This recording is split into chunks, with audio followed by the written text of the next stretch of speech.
Bismillahirrahmanirrahim. Assalamualaikum warahmatullahi wabarakatuh. Perkenalkan, nama saya Aulia Rahim dari 12 IPS 1. Di sini saya akan mempresentasikan sebuah materi yaitu tentang perubahan sosial. Macam-macam perubahan sosial, contohnya dari globalisasi. Secara umum, globalisasi sering disebut juga fenomena dunia berwajah, banyak karena diidentikan dengan internasionalisasi, liberalisasi, universalisasi, westernisasi, dan deteritorialisasi.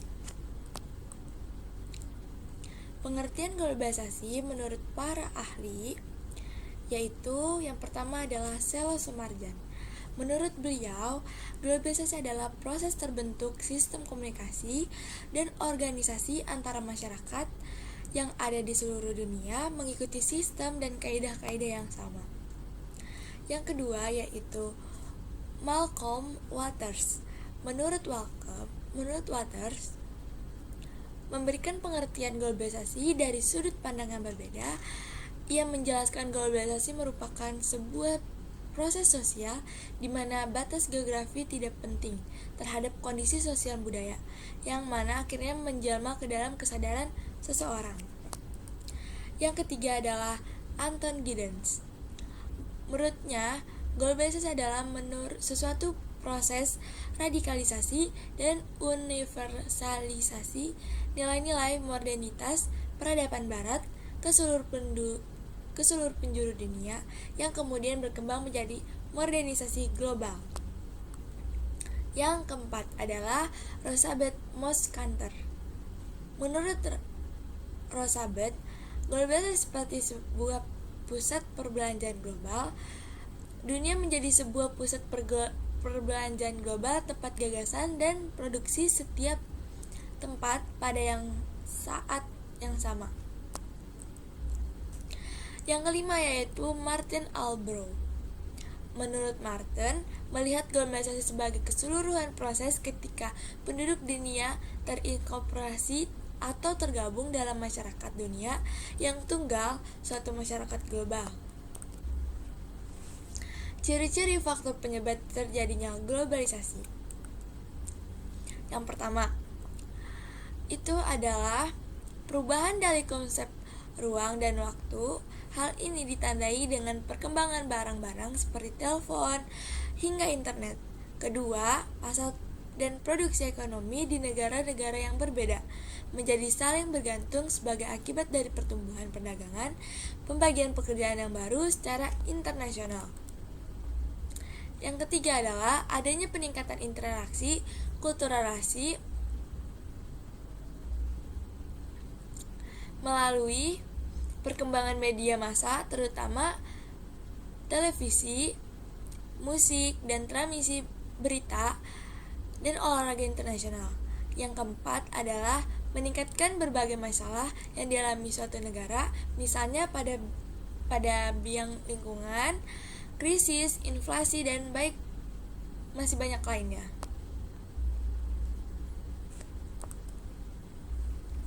Faktor-faktor globalisasi yang pertama yaitu globalisasi, perkembangan pasar.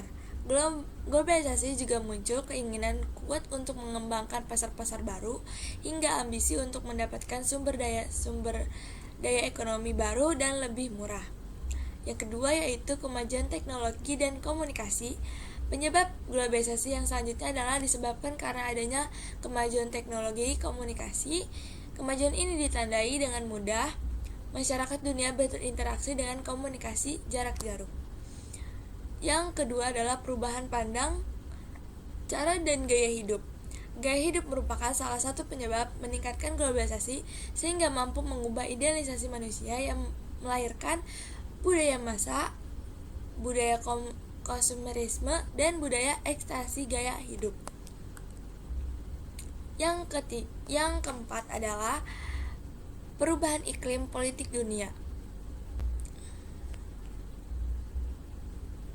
Selanjutnya adalah dampak positif dan negatif globalisasi. Apa sih dampak positif globalisasi itu? Gak cuma negatif, tapi dampaknya itu adalah yang positif. Yang pertama adalah dampak positif dari globalisasi adalah perubahan tata nilai dan sikap masyarakat yang semula irasional menjadi rasional. Yang kedua, perkembangan ilmu pengetahuan dan teknologi memberikan kemudahan kepada masyarakat dalam beraktivitas. Ketiga, mendorong untuk berpikir lebih maju dan tingkat kehidupan yang lebih baik. Dampak negatifnya yaitu perkembangan sifat individualis karena masyarakat merasa dimudahkan dengan teknologi. Hal ini membuat mereka merasa tidak lagi membutuhkan orang lain. Yang kedua yaitu meningkatkan sifat materialistis karena masyarakat memandang segala dari segi materi. Yang ketiga yaitu meningkatkan sifat konsumerisme, yaitu proses konsumsi atau pemakaian barang-barang hasil produksi secara berlebihan. Selanjutnya adalah langkah-langkah untuk mengatasi dampak negatif globalisasi. Berikut beberapa langkah mengatasi dampak negatif globalisasi. Yang pertama adalah memahami dan mengamalkan nilai-nilai Pancasila. Yang kedua, menyaring informasi dan budaya asing yang masuk. Yang ketiga adalah melestarikan kebudayaan dan tradisi. Yang keempat yaitu memupuk nilai nasionalisme dalam diri. Selanjutnya adalah macam-macam perubahan sosial yaitu modernisasi. Pengertian modernisasi secara umum dan menurut para ahli. Yang pertama itu secara umum modernisasi adalah suatu proses perubahan dari keadaan tradisional menuju masyarakat yang lebih maju, modern atau masa kini. Proses tersebut merupakan pergeseran sikap dan mentalitas sebagai masyarakat untuk dapat hidup sesuai dengan tuntutan masa kini. Yang pertama yaitu Sarjono Soekanto. Menurutnya, modernisasi adalah suatu bentuk dari perubahan sosial yang biasanya terarah dan didasarkan pada situasi perencanaan atau social planning. Yang kedua adalah Kontrajanningrat. Menurutnya, modernisasi adalah usaha untuk hidup sosial dengan zaman dan keadaan dunia sekarang. Yang ketiga yaitu Astrid Susanto. Menurut Astrid, modernisasi adalah suatu proses pembangunan yang memberikan kesempatan ke arah perubahan demi kemajuan. Selanjutnya, ciri-ciri modernisasi, yaitu menurut Alex Inkeles ada ciri manusia modern. Yang pertama yaitu memiliki sifat hidup untuk menerima hal-hal yang baru dan terbuka untuk perubahan. Yang kedua yaitu memiliki keberanian untuk mengatakan pendapat atau opini mengenai keadaan lingkungan sendiri. Yang ketiga yaitu menghargai waktu dan lebih baik berorientasi ke masa depan dari masa lalu. Selanjutnya, ciri keempat yaitu memiliki perencanaan dan perorganisasi. Yang kelima, percaya diri. Yang keenam itu perhitungan. Dan ketujuh itu menghargai hakikat hidup manusia lain. Yang kedelapan, percaya pada ilmu dan mengetahui dan teknologi. Dan yang terakhir adalah menjunjung sikap tinggi di mana imbalan yang diterima seseorang harus sesuai dengan presentasi dalam masyarakat. Gejala sosial. Yang pertama itu di bidang ekonomi, ditandai dengan semakin kompleksnya kebutuhan manusia akan barang-barang dan jasa sehingga sektor industri dibangun secara besar-besaran untuk memproduksi barang. Dengan demikian kita akan semakin mudah untuk memperoleh barang dan jasa. Yang kedua yaitu bidang sosial, ditandai dengan semakin banyak kelompok baru dalam masyarakat seperti kelompok buruh, kaum intelektual, kelompok manajer, dan kelompok ekonomi kelas. Ekonomi kelas itu dibagi menjadi menengah dan ke atas. Dengan demikian terdapat banyak ragam spesialis pekerjaan sesuai dengan perannya. Yang ketiga itu bidang politik. Ditandai semakin banyaknya negara yang lepas dari penjajahan, muncul negara-negara baru, merdeka, tumbuhnya negara-negara demokrasi, lahirnya lembaga-lembaga politik, dan semakin diakui hak-hak asasi manusia. Yang ketiga yaitu westernisasi. Apa sih pengertian dari westernisasi itu? Westernisasi berasal dari kata west yang artinya barat. Westernisasi merupakan proses pembaratan, pengambilan alih, atau peniruan budaya barat. Segala tata cara kehidupan dalam westernisasi mengacu pada budaya dunia barat.